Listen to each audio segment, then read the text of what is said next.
Hello friends, welcome to Banu's kitchen recipes. வாங்க friends, இன்றைக்கி நம்ம பாதாம்பட்டி ரங்கராஜ் சாரோட ரெசிபி ஜவ்வரிசி வடை செய்யலாம் பார்க்கலாம் வாங்க. ஜவ்வரிசி 100 கிராம் எடுத்துக்கோங்க. சூடான தண்ணியில் 2 மணி நேரம் ஊற வச்சுருங்க. 2 மணி நேரத்துக்கு பிறகு ஜவ்வரிசி நல்லா ஊறடிச்சு வடிகட்டிக்கோங்க, சொட்டு தண்ணி இல்லாமல். இப்போ ஒரு பவுல் ஆட் பண்ணிக்கோங்க. பிரெட் ஸ்லைஸ் 6 எடுத்துக்கோங்க. தண்ணியில் முக்கி எடுத்துக்கோங்க. முக்கிட்டு நல்லா ஒரு சொட்டு தண்ணி இல்லாமல் பூஞ்சி எடுத்துக்கோங்க. பவுலில் ஆட் பண்ணிக்கோங்க. பொடி பொடியாக நறுக்கிய வெங்காயம் 2 ஆட் பண்ணிக்கோங்க.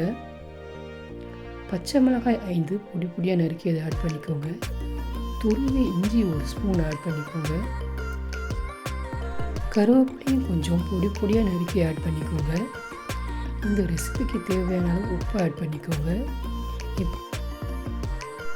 இப்போ மிக்ஸ் பண்ணிக்கோங்க.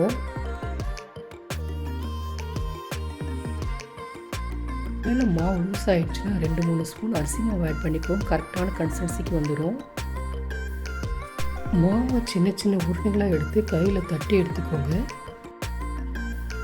இப்போ சூடான எண்ணெயில் ஆட் பண்ணிக்கோங்க. இதே போல் வடையை தட்டி எல்லா வடைகளும் எண்ணெயில் ஆட் பண்ணிக்கோங்க. ஸ்டவ்வை மீடியம் ஃப்ளேமில் வைங்க.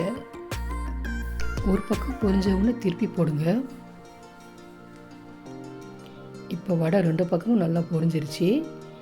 இப்போ பொரித்த வடையை ஒரு பிளேட்டில் எடுத்து வச்சுக்கோங்க.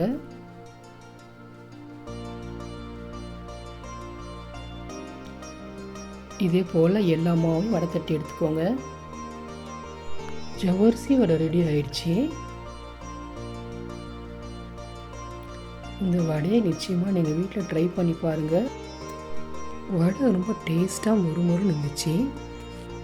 இந்த ரெசிபி உங்களுக்கு பிடிச்சிருந்தால் லைக் பண்ணுங்கள், ஷேர் பண்ணுங்கள், கமெண்ட் பண்ணுங்கள். எங்கள் சேனலை சப்போர்ட் பண்ணி சப்ஸ்கிரைப் பண்ண மறந்துடாதீங்க. இதே போல் அடுத்த ரெசிபியில் உங்களை அனைவரும் பார்க்கலாம் ஃப்ரெண்ட்ஸ். பாய்.